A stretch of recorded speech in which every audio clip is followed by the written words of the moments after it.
Hello សួស្តីអ្នកទាំងអស់គ្នាខ្ញុំសៀវយឿនថ្ងៃនេះបដិខ្ញុំនឹងធ្វើការមកសម្រាយទៅកាន់រឿងអនាម័យមួយទៀតហើយចុះកុំឲ្យខាត់ពេលវេលាយូរឥឡូវចូលទៅការសម្រាយហ្មងទៅចាប់ផ្ដើមនៅក្នុងសាច់រឿងដំបូងជាមួយនឹងបរិបទម្នាក់ផងដែរដែលគាត់នឹងគឺពិតជាខំធ្វើការខ្លាំងមែនទែនគឺថាធ្វើការឡើងដល់យប់ជ្រៅតែម្ដងបន្ទាប់ពីនេះមិត្តភ័ក្តិរបស់គាត់ម្នាក់នេះគឺថាសុំគាត់ចេញទៅមុនទៅដោយសារតែពួកគេនេះគឺថាធ្វើការរួចហើយបន្ទាប់ពីនេះដល់បរិបទម្នាក់នេះគឺបានចេញពីកន្លែងធ្វើការហើយនៅពេលដែលគាត់គេដើរតាមផ្លូវហើយគាត់គឺបានដើរអត់ប្រយ័ត្នដែលធ្វើឲ្យឡានមួយនេះគឺថាជិះមកបកទៅកាន់គាត់តែម្ដងក្រោយមកទៀតដោយសាររឿងគឺបានកាត់ទៅកាន់ក្មេងប្រុសម្នាក់ដែលគាត់នេះគឺកំពុងតែវិភាគទៅកាន់សត្វមន់ពីរក្បាលដែលក្មេងប្រុសម្នាក់នេះគឺមានឈ្មោះថា Sin Wolford ដែលគាត់នេះគឺជាបារម្ភម្នាក់ដែលបានស្លាប់អីនឹងឯងតែគាត់នេះគឺមកចាប់ជាថ្មីអ្វីដែលពិសេសសម្រាប់ Sin នៅពេលហ្នឹងណាមិនត្រឹមតែគាត់នេះគឺចេះប្រើជាមួយនឹងវេទមន្តយ៉ាងស្ទាត់នោះទេសូម្បីតែរឿងរ៉ាវអំពីជាតិមុនរបស់គាត់នេះគឺបានដឹងអំពីវាផងដែរបន្ទាប់ពីការប្រមាញ់សត្វព្រៃដែល Sin នេះគឺបានធ្វើដំណើរទៅកាន់ផ្ទះរបស់គាត់វិញបន្ទាប់ពីនេះគឺបានឃើញជាមួយនឹងលោកតារបស់ Sin ផងដែរដែលគាត់នេះហើយគឺជាអ្នកបង្រៀនវេទមន្តផ្សេងៗហ្នឹងគឺទៅកាន់ Sin បន្ទាប់ពីនេះដោយ Sin នេះគឺបានទម្លាក់ជាមួយនឹងសត្វដែលគាត់នេះគឺបានប្រមាញ់ឲ្យទៅកាន់លោកតារបស់គាត់មើលដូចគ្នាក្រោយមកទៀតគាត់នេះគឺបានប្រើជាមួយនឹងវេទមន្តផ្សេងៗនេះគឺថាអត់ដឹងប្រើធ្វើអីទេចំណែកម្នាក់នេះវិញគឺជាលោកយាយរបស់ Sin ក៏ដូចជាម្នាក់ទៀតផងដែរដែលគាត់នេះគឺជាលោកអ៊ំរបស់ Sin នឹងឯងដែលពួកគាត់នេះគឺបានចាក់ចេញពីរាជធានីមកទៅកន្លែងនេះក៏ព្រោះតែចង់បង្រៀនទៅកាន់ Sin ឲ្យដឹងអំពីអ្វីផ្សេងទៀតក្រោយមកទៀតដោយសាររឿងគឺបានកាត់ទៅកាន់2ឆ្នាំក្រោយដែលត្រូវជាអាយុ10ឆ្នាំរបស់ Sin នឹងឯងដែលលោកតារបស់ Sin គឺបាននាំ Sin មកកម្ចាត់ទៅកាន់បិសាចក៏ដូចជាបង្រៀនអ្វីផ្សេងទៅកាន់ Sin ដូចគ្នានៅពេលនោះដែលលោកតារបស់ Sin នេះគឺបានបង្រៀន Sin ជាមួយនឹង skill មួយផងដែរដែលអាចឲ្យគាត់នេះគឺអាចរកឃើញអំពីទិសដៅរបស់បិសាចផ្សេងនៅជិតនឹងក៏តែចម្ងាយរបស់វានឹងក៏មានដែនកំណត់ផងដែរនៅពេលដែលឃើញបែបហ្នឹង Sin នេះគឺសាកធ្វើតាមក៏ប៉ុន្តែគ្មានទេគាត់ធ្វើម្ដងនេះគឺថាបានភ្លាមលោកតារបស់ Sin នេះក៏បានគិតផងដែរក៏គឺមនុស្សស្មានថា Sin នេះគឺឆាប់ព្រានចេះអញ្ចឹងនោះទេមិនយូរប៉ុន្មានទៀត Sin ក៏បានរកឃើញជាមួយនឹងទិសដៅនៃបិសាចមួយដែលមិនចាំយូរគាត់នេះគឺបានធ្វើដំណើរទៅកន្លែងហ្នឹងតែម្ដងនៅពេលដែលទៅដល់ភ្លាម Sin នេះក៏ចាំយូរទេគាត់គឺបានដកដៃរបស់គាត់នេះគឺទៅវាយជាមួយនឹងបិសាចមួយនឹងតែម្ដងទោះជាលោកតារបស់គាត់ហាមនឹងក៏មិនតាន់ផងដែរក៏ប៉ុន្តែអ្វីដែលពិសេសSin នេះគឺបានប្រើជាមួយនឹងស្នេហ៍របស់គាត់ត្រឹមតែពី3ស្នេហ៍នោះទេក៏ប៉ុន្តែគាត់នឹងគឺអាចសម្លាប់ទៅកាន់3សាច់មួយនឹងបានដល់អញ្ចឹងទៅលោកតារបស់ Sin គឺថាកាំងមួយកម្រិតទៀតហើយក៏គឺមនុស្សស្មានថា Sin នឹងគឺមានអាយុត្រឹមតែ10ឆ្នាំនោះទេក៏ប៉ុន្តែគាត់នេះគឺអាចយកឈ្នះទៅកាន់3សាច់មួយនឹងបានហើយជាការពិតណាស់រឿងមួយទៀត3សាច់មួយនឹងហើយគឺជា3សាច់ដែលបានសម្លាប់ទៅកាន់គ្រួសាររបស់ Sin នៅពេលនោះហើយអ្វីដែលកាន់តែពិសេសមួយទៀតដែរលោកតារបស់ Sin នៅពេលនេះគឺមិនមែនជាលោកតាបង្កើតរបស់ Sin នោះទេក៏គឺគ្រាន់តែរើស Sin មកចិញ្ចឹមតែប៉ុណ្ណោះក៏ប៉ុន្តែគាត់នេះក៏បានប្រាប់ទៅកាន់ Sin អំពីរឿងរ៉ាវទាំងអស់ហ្នឹងនោះឡើយនៅពេលទៅដល់ផ្ទះវិញដែលលោកតារបស់ Sin គឺបាននិយាយរឿងរ៉ាវដែល Sin នឹងគឺមានអាយុ10ឆ្នាំក៏ប៉ុន្តែអាចសម្លាប់ទៅកាន់3សាច់យ៉ាងធំមួយបានវាមិនគួរជឿនោះទេក៏ប៉ុន្តែបើសិនជាមើលទៅកាន់លោកពូក៏ដូចជាលោកយាយរបស់ Sin វិញដែលពួកគាត់នឹងគឺសឹងតែមិនភ្ញាក់ផ្អើលនោះទេដោយសារគាត់គឺបានដឹងថា Sin នឹងគឺតែងតែធ្វើឲ្យពួកគាត់នឹងគឺភ្ញាក់ផ្អើលរហូតមកហើយណាមួយទៅជា Sin នឹងមិនមែនជាចៅបង្ការរបស់ពួកគេក៏ដោយក៏ប៉ុន្តែពួកគេនឹងគឺចាប់ទុក Sin ប្រៀបបានដូចជាចៅបង្ការរបស់ពួកគេអញ្ចឹងពួកគេគឺស្រឡាញ់ Sin ខ្លាំងណាស់នៅក្នុងថ្ងៃមួយនៅពេលដែល Sin កំពុងតែហាត់ដើរជាមួយនឹងលោកពូរបស់គាត់សតដឹងដែលលោកតារបស់គាត់គឺនាំ Sin នឹងគឺទៅកន្លែងមួយជាមួយនឹងគាត់ផងដែរនៅពេលដែលទៅដល់ Sin ក៏ដូចជាលោកតារបស់គាត់នេះគឺបានអង្គុយនិយាយរឿងក្នុងចិត្តយ៉ាងច្រើននៅពេលដែលនិយាយយូរទៅដែលលោកតារបស់ Sin គឺសម្រាប់ចិត្តថានឹងប្រាប់ Sin ការពិតថាតាមពិតទៅ Sin មិនមែនជាចៅបង្ការរបស់គាត់នោះទេគាត់គឺគ្រាន់តែយក Sin នឹងគឺមកចិញ្ចឹមតែប៉ុណ្ណោះដែលនៅពេលនោះគាត់នេះគឺបានឃើញ Sin នៅក្នុងរទេះមួយដែលត្រូវបានបិសាចនឹងគឺវាយប្រហារហើយបិសាចដែលបានវាយប្រហារទៅកាន់ឪពុកម្ដាយរបស់ Sin នឹងគឺជាបិសាចខ្លាឃ្មុំដែល Sin បានសម្លាប់នឹងឯងដល់ចឹងទៅ Sin គឺបានទៅវិញថាតាមពិតទៅរឿងរ៉ាវទាំងអស់នេះក៏គឺបានដឹងតាំងពីយូរមកហើយសូម្បីតែរឿងបិសាចខ្លាឃ្មុំដែលបានសម្លាប់ទៅកាន់ឪពុកម្ដាយរបស់គាត់នឹងក៏គាត់បានដឹងផងដែរហើយគាត់គឺបានសម្លាប់ទៅកាន់វាប្រៀបបានដូចជាគាត់នឹងគឺបានសងសឹកឲ្យគ្រួសាររបស់គាត់ហើយអញ្ចឹងដោយ Sin ក៏គឺបាននិយាយផងដែរទោះជាយ៉ាងណាក៏ដោយលោកតាក៏នៅតែជាលោកតារបស់គាត់ច្បាស់ណាស់នាពេលឥឡូវនេះសម្រាប់ Sin អ្នកណាដែលបានមើលថែគាត់នោះហើយគឺជាគ្រួសាររបស់គាត់ពិតប្រាកដក្រោយមកទៀតដោយសាររឿងគឺបានកាន់ម្ដងទៀតហើយនៅពេលដែល Sin គឺមានអាយុ15ឆ្នាំដោយផ្ទះរបស់គាត់គឺពិតជាជួបជុំគ្នាច្រើនខ្លាំងមែនទែនដែលពួកគេគឺសុទ្ធតែជាអ្នកដែលស្គាល់ Sin នឹងឯងក្រោយមកទៀតដែលពួកគេគឺបាននិយាយអំពីរឿងរបស់ Sin ដោយសារតែពេលនេះ Sin គឺមានអាយុ15ឆ្នាំហើយចឹងហើយ Sin គឺគួរតែរស់នៅក្នុងរាជធានីម្ដងក៏ប៉ុន្តែដោយ Sin នេះគឺបាននិយាយទៅវិញថាគាត់នឹងក៏ចេះរស់នៅម្នាក់ឯងក៏ដូចជាចេះរស់នៅក្នុងរាជធានីនោះទេបើនិយាយឲ្យចំទៅការរស់នៅក្នុងរាជធានីរបស់គាត់គឺសូន្យសុទ្ធហ្មងដល់ពេលចឹងទៅម្នាក់គឺថាមើលទៅកាន់លោកតារបស់ Sin តែម្ដងដែលលោកតារបស់ Sin ក៏ពិតជាសុំទោសខ្លាំងមែនទែនដោយសារតែគាត់គឺផ្ដោតទៅលើការបង្រៀនវេទមន្តខ្លាំងពេកគាត់នឹងគឺភ្លេចបង្រៀន Sin អំពីការរស់នៅក្នុងរាជធានីដល់ចឹងទៅម្នាក់គឺថាឲ្យទៅកាន់លោកតារបស់ Sin តែម្ដងដោយសារតែគាត់នឹងគឺមិនគួរភ្លេចនៅក្នុងរឿងរ៉ាវទាំងអស់ហ្នឹងនោះទេបន្ទាប់ពីនេះដោយ Sin នឹងគឺចិត្តនឹងបានទៅរស់នៅក្នុងរាជធានីហើយចឹងពួកគេក៏ចង់ដឹងអំពីសមត្ថភាពរបស់ Sin ដល់ចឹងទៅ Sin គឺបាន teleport ពួកគេគឺមកដល់កន្លែងមួយដោយ Sin ក៏គឺបាននិយាយផងដែរច្បាស់ណាស់ដល់កន្លែងមួយហ្នឹងហើយគឺជាកន្លែងដែលគាត់នឹងគឺតែងតែមកហ្វឹកហាត់រាល់ដងបន្ទាប់ពីនេះទៀតនៅពេលដែលលោកតារបស់ Sin គឺឲ្យ Sin បញ្ចេញ ជាមួយនឹងសមត្ថភាពរបស់ខ្លួនដោយអត់ចាំយូរនោះទេស៊ីនគឺបានប្រាយជាមួយនឹងធម្មពលវេទមន្តរបស់គាត់តែម្ដងដោយធម្មពលវេទមន្តរបស់គាត់ពេលនេះគឺគ្រាន់តែជាកម្រិតមូលដ្ឋានតែប៉ុណ្ណោះចឹងទៅគាត់នឹងគឺបានប្រើវាបាញ់ទៅលើភ្នំមួយទោះជាវាជាកម្រិតមូលដ្ឋានក៏ដោយក៏ប៉ុន្តែបើសិនជាកលេចមើលទៅកាន់ធម្មពលរបស់វាគឺខ្សោយនោះទេធ្វើឲ្យភ្នំចំនួន3នេះគឺតែខ្ទេចក្នុងរយៈពេលតែមួយរំពេចបន្ទាប់ពីស៊ីនគឺបានបង្ហាញជាមួយនឹងស្នាដៃរបស់គាត់ហើយក៏គឺបាននិយាយទៅកាន់អ្នកផ្សេងទៀតថាច្បាស់ណាស់ធម្មពលនេះវាគ្រាន់តែជាធម្មពលមូលដ្ឋានក៏ដូចជាធម្មពលទិញទុយរបស់គាត់តែប៉ុណ្ណោះដោយគាត់គឺមានជាមួយនឹងធម្មពលជាច្រើនទៀតដោយលើបែបហ្នឹងអ្នកផ្សេងគឺពិតជាកាំងខ្លាំងមែនតើតិចនោះទេក៏តែមិនមែនអន់នោះឡើយបន្ទាប់ពីនេះដល់លោកយាយរបស់ស៊ីននេះគឺបានទៅកបួយក៏អាឡូតារបស់ស៊ីនតែម្ដងដែលក៏គឺបានសួរថាម៉េចគីឡូនឹងគឺបង្រៀនស៊ីនឲ្យគ្រប់គ្រងធម្មពលមួយនេះឲ្យបានល្អដោយឃើញបែបហ្នឹងស៊ីនគឺបានហាមខុសទៅកាន់លោកយាយរបស់គាត់ផងដែរឲ្យចិត្តតិចសិនទៅក៏ប៉ុន្តែត្រូវបានលោកយាយរបស់គាត់នេះគឺថាឲ្យទៅកាន់គាត់មួយទៀតនៅពេលដែលពួកគេនេះគឺថាទៅដល់ទីវិញដោយពួកគេគឺបាននិយាយអំពីធម្មពលរបស់ស៊ីនផងដែរច្បាស់ណាស់ធម្មពលរបស់ស៊ីនគឺវាអត់ខ្សោយនោះទេវាគឺពិតជាខ្លាំងមែនតែម្ដងលោកពូម្នាក់ក៏គឺបាននិយាយថាច្បាស់ណាស់ជាមួយនឹងធម្មពលដ៏អស្ចារ្យមួយនេះប្រទេសជាច្រើនគឺពិតជាចង់បានទៅកាន់ស៊ីនដើម្បីធ្វើជាកូនអត់របស់ពួកគេខ្លាំងណាស់ដល់អញ្ចឹងទៅលោកពូសាក់លឿនគឺបានសូមការនិយាយអំពីលោកតារបស់ស៊ីនដើម្បីឲ្យស៊ីននឹងគឺទៅរៀនសាលារបស់គាត់ផងដែរដែលសាលារបស់គាត់គឺពិតជាល្បីល្បាញខ្លាំងមែនតែណាមួយវាក៏បានជួយទៅកាន់ស៊ីនយ៉ាងច្រើនផងដែរដើម្បីឲ្យស៊ីននឹងគឺអាចរស់នៅម្នាក់ឯងក៏ដូចជាបង្កើតជាមួយនឹងមិត្តភក្តិថ្មីនៅទីនោះដោយលោកពូម្នាក់នឹងគឺបានសន្យាទៅកាន់លោកតារបស់ស៊ីនម្ដងទៀតផងដែរថាក៏គឺមិនឲ្យស៊ីននឹងគឺជួបជាមួយនឹងបញ្ហាផ្សេងនោះឡើយក្រោយពីនេះដែលក៏គឺបានបង្ហាញអំពីសមត្ថភាពពិតរបស់គាត់ផងដែរដែលក៏គឺជាស្ដេចនៃប្រទេសមួយតែម្ដង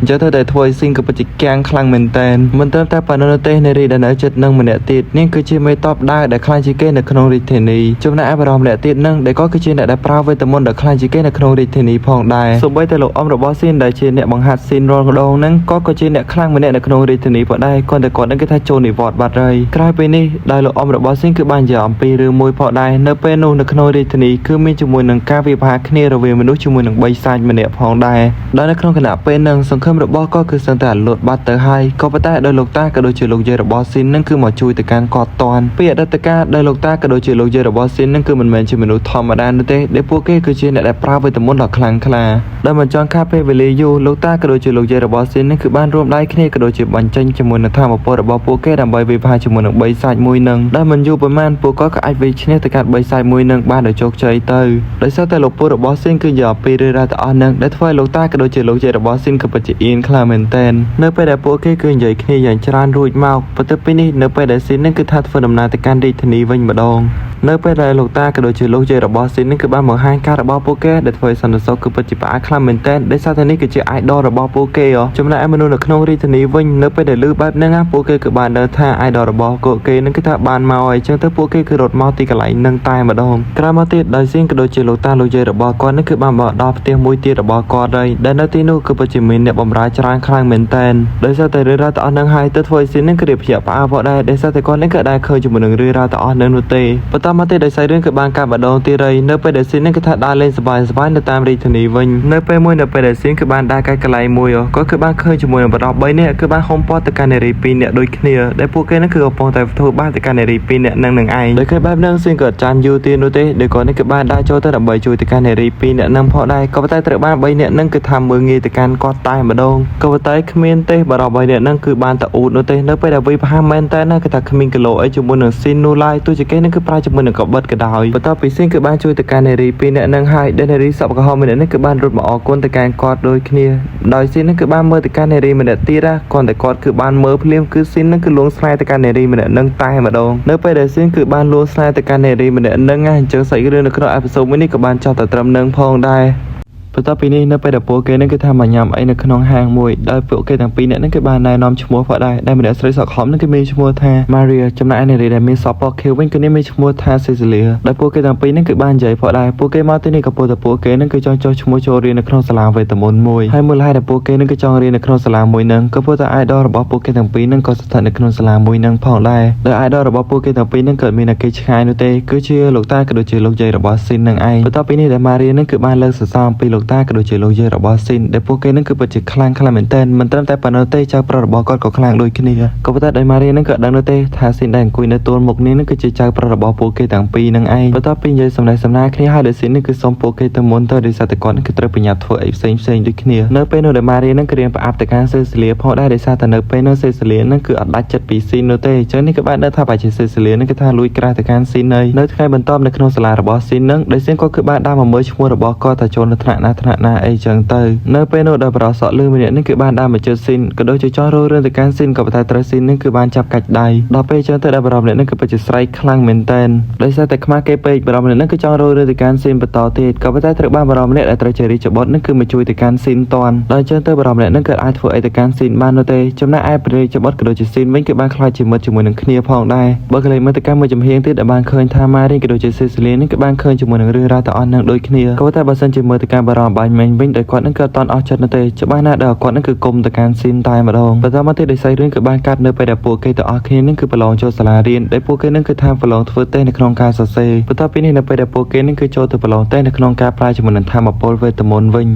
ញដោយបារម្ភម្នាក់នេះគឺបានចូលទៅតេស្តមុនគេដែលគាត់នេះគឺបានប្រើជាមួយនឹងវេទមន្តរបស់គាត់ក៏ប៉ុន្តែដោយគាត់នឹងគឺសូត្រផងដែរក៏ប៉ុន្តែវេទមន្តរបស់គាត់ចេញមកក៏ដូចជាសាហាវដល់ហើយបន្ទាប់ពីនោះដោយអ្នកផ្សេងទៀតនេះគឺបានចូលទៅធ្វើតេស្តជាមួយនឹងវេទមន្តរបស់ពួកគេនឹងគឺបន្តគ្នាទៀតទៅនៅពេលដែលដល់វេនស៊ីម្ដងដែលអ្នកមើលការខុសត្រូវនៅកន្លែងហ្នឹងគឺបានមើលអំពីការកត់ត្រាអំពីស៊ីនអញ្ចឹងទៅនាងគឺឲ្យស៊ីននេះគឺបធូរដៃខ្លះផងកុំឲ្យប្រើវេទមន្តខ្លាំងពេកក៏ប៉ុន្តែបើសិនជាកលេចមើលទៅកាន់ស៊ីនណាគឺដឹងមិនទេនេះដល់ពេលរួចហើយដែលស៊ីនគឺបានបញ្ជាជាមួយនឹងធម៌ពលរបស់គាត់ដោយមិនបានសូត្រវេទមន្តចុះតែធ្វើឲ្យអ្នកនៅកន្លែងហ្នឹងគឺពិតជាភ្ញាក់ផ្អើលខ្លាំងមែនតើទោះជាវាគឺជាវេទមន្តបន្តិចបន្តួចក៏តែបើសិនជាមើលទៅកាន់ការផ្ទុះវិញគឺមិនបន្តិចបន្តួចដោយការគិតនោះទេបន្ទាប់ពីការធ្វើតេស្តក៏ដូចជាថ្ងៃស្អែកនឹងគឺបានមកដល់នៅពេលដែលស៊ីននេះគឺបានទៅមើលកន្លែងតារាងរបស់គាត់ដែលគាត់នេះគឺចាប់ចំណាត់ថ្នាក់ល្អក៏ដូចជាបានចូលរៀននៅក្នុងថ្នាក់ខ្ពស់ជាមួយនឹងព្រះរាជបុត្រផងដែរបើសិនជាកលេចមើលទៅកាន់បារម្ភម្នាក់ដែលបានរស់រឿងស៊ីនអំពីម្សិលមិញវិញដែលគាត់គឺពិតជាគុំទៅកាន់ស៊ីនខ្លាំងមែនតើចំណែកស៊ីនវិញដែលគាត់នេះគឺកំពុងតែអង្គុយមើលត្រាវេទមន្តដែលសាលានេះគឺបានសរសេរវានៅលើអាយរបស់គាត់ដែលវាគឺជួយការពារទៅកាន់អាយក៏ដូចជាជួយការពារទៅកាន់គាត់ផងដែរក៏តែដោយត្រាមួយនឹងគឺវាអត់គ្រប់គ្រាន់នោះទេចេះទៅស៊ីនគឺសម្រាប់ចិត្តថានឹងលុបត្រាមួយនឹងចោលក៏ដូចជាសរសេរត្រាថ្មីនៅលើនឹងតែម្ដងបន្ទាប់ពីការសេរួចរាល់បើសិនជាកលេចមើលទៅកាន់អាយរបស់ស៊ីនណាគឺមិនមែនជាអាយធម្មតាទៀតនោះទេដែលវាគឺជាអាយដ៏ខ្លាំងក្លាមួយក៏ដូចជាអាយដែលមានសុពលភាពមួយដែលបានឃើញថាអាយរបស់គាត់គឺខ្លាំងអញ្ចឹងដែលស៊ីនគឺស្រែកយកតែម្ដងដោយពេលដែលលោកយាយរបស់គាត់គឺចុះមកមើលគាត់គឺបានយកអាវមួយនឹងទៅអួតដល់អញ្ចឹងទៅដែលធ្វើឲ្យលោកយាយរបស់ស៊ីនគឺពិតជាភ្ញាក់ផ្អើលខ្លាំងមែនតើនៅថ្ងៃទៅសាលារៀនដែលលោកតាក៏ដូចជាលោកយាយរបស់ស៊ីននេះគឺផ្ដាំទៅកាន់ស៊ីនផងដែរមិនឲ្យគាត់យករឿងកៅអៅមួយនឹងប្រាប់ទៅកាន់ណាគេនោះទេចំណែកឯសិស្សផ្សេងទៀតគ្រាន់តែបានឃើញលោកតាក៏ដូចជាលោកយាយរបស់ស៊ីនភ្លាមពួកគេក៏ចាំយូរនោះទេគឺថារត់មកតែម្ដងដោយសារតែនេះគឺជា idol របស់ពួកគ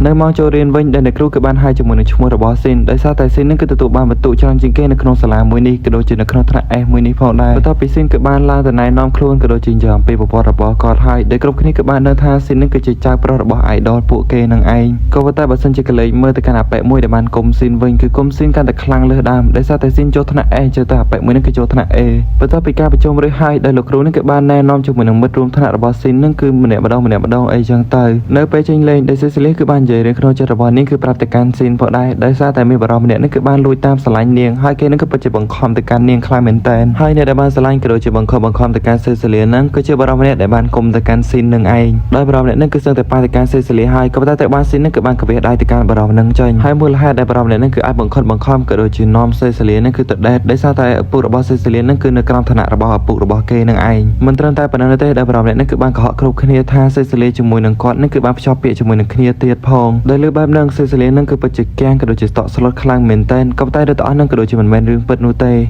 ដោយរញ៉ៃពេកព្រះម្ចាស់គឺបានចុះមកអន្តរាគមជាមួយនឹងរឿងមួយនឹងផងដែរដែលធ្វើឲ្យបារម្ភម្នាក់នេះក៏ដូចជាអត់ហ៊ានជាមួយនឹងព្រះអង្គម្ចាស់នោះទេនៅពេលដែលព្រះអង្គម្ចាស់គឺបានចុះមកអន្តរាគមបែបនេះដែលធ្វើឲ្យបារម្ភម្នាក់នេះគឺអត់ហ៊ានជាមួយនឹងព្រះអង្គម្ចាស់នោះទេចឹងទៅបារម្ភម្នាក់នេះគឺបានដើរចេញទៅក្រោយមកទៀតដែលព្រះអង្គម្ចាស់នេះគឺបាននិយាយទៅកាន់ស៊ីនផងដែរដោយសារតែគាត់គឺបានដឹងថាស៊ីននេះគឺចាប់អារម្មណ៍ទៅកាន់សេសាលីចឹងទៅធ្វើឲ្យស៊ីននេះគឺអៀនខ្លាំងមែនទែនចំណែកសេសាលីវិញក៏ដូចគ្នាផងដែរបន្ទាប់ពីរឿងរ៉ាវទាំងអស់នេះគឺបានបញ្ចប់ដោយស៊ីនគឺបាននាំពួកគេទាំងអស់គ្នានឹងទៅជួបជាមួយនឹងលោកតាក៏ដូចជាលោកយាយរបស់គាត់ផងដែរដើម្បីនិយាយអំពីរឿងរ៉ាវរបស់សេសាលី បន្ទាប់ពីនេះដែលសេនគឺបានយកអំពីរឿងឯកសន្តានដែលគាត់នេះគឺបានដូរជាមួយនឹងត្រាវេទមន្តដែលធ្វើឲ្យវានឹងគឺមានអតិពលជាងមុនទៅកាន់អ្នកគ្រប់គ្នាផងដែរចំណែកលោកយាយរបស់ស៊ីនវិញដែលគាត់នឹងគឺចង់ទៅអំពីចរិតលក្ខណៈរបស់សេសាលីចង់ទៅគាត់នឹងគឺធ្វើជាកាយដាក់សេសាលីក៏ប៉ុន្តែទោះជាលោកយាយរបស់ស៊ីននេះគឺខំយាយយ៉ាងណាក៏ដោយសេសាលីនាងគឺនៅតែជាមនុស្សស្មោះត្រង់ក៏ដូចជាចិត្តល្អផងដែរចិត្តដែលធ្វើឲ្យលោកយាយរបស់សេសាលីនេះគឺឈប់និយាយទៅមិនត្រឹមតែប៉ុណ្ណឹងទេដែលធ្វើឲ្យលោកយាយរបស់ស៊ីននេះគឺបានចាប់អារម្មណ៍ក៏ដូចជាស្រឡាញ់ទៅកាន់សេសាលីផងដែរបន្ទាប់ពីការធ្វើតេស្តទៅកាន់សេសាលីបានចប់ដោយស៊ីននេះគឺបានប្រើជាមួយនឹងវេទមន្តរបស់គាត់ដើម្បីគូជាមួយនឹងត្រាថ្មីនៅក្នុងកៅអៅរបស់ពួកគេផងដែរដោយគាត់បង្កើតវាឡើងសម្រាប់តែមិត្តភ័ក្តិរបស់គាត់នោះទេលោកពូរបស់ស៊ីនគឺបាននិយាយថាច្បាស់ណាស់ដោយសារតែកៅអៅមួយហ្នឹងគឺវាមានជាមួយនឹងត្រាដ៏ខ្លាំងក្លាបែបហ្នឹងហើយពួកយើងគឺមិនអាចឲ្យវានឹងគឺបែកធ្លាយទៅខាងក្រៅនោះទេប្រសិនបើជាប្រទេសផ្សេងគឺបានដឹងអំពីរឿងរ៉ាវកៅអៅមួយនេះច្បាស់ណាស់ប្រទេសទាំងនោះគឺច្បាស់ជាចង់បានជាមួយនឹងកៅអៅទាំងនេះហើយពួកគេនឹងបង្កើតសង្គ្រាមតែម្ដងបន្ទាប់ពីស៊ីនគឺបានបង្កើតជាមួយនឹងកៅអៅរបស់គាត់នឹងគឺឲ្យទៅកាន់ពួកគេគឺសពគ្រប់រួចអស់ហើយដែលគាត់នឹងគឺបានបើកជាមួយនឹងច្រកទ្វារវេទមន្តរបស់គាត់នឹងដើម្បីនាំពួកគេគឺទៅវិញផងដែរដល់ពេលចឹងទៅដែលធ្វើឲ្យពួកគេនឹងគឺគិតថាស៊ីននឹងគឺមិនជាមនុស្សធម្មតានោះទេដែលជាវេទមន្តរបស់គាត់នឹងគឺមានមិនមែនខ្លះនោះឡើយក៏ប៉ុន្តែបើសម្រាប់ស៊ីនវិញគាត់នឹងគឺធម្មតានោះទេដោយសារតែស៊ីនគឺបានបង្កើតជាមួយនឹងវេទមន្តប្លែកៗធ្វើឲ្យមិត្តរួមថ្នាក់របស់គាត់នឹងគឺព្យាបាលបែបហ្នឹងហើយសាច់រឿងនៅក្នុងអេពីសូតទី2នេះក៏មានតែត្រឹមហ្នឹងផងដែរ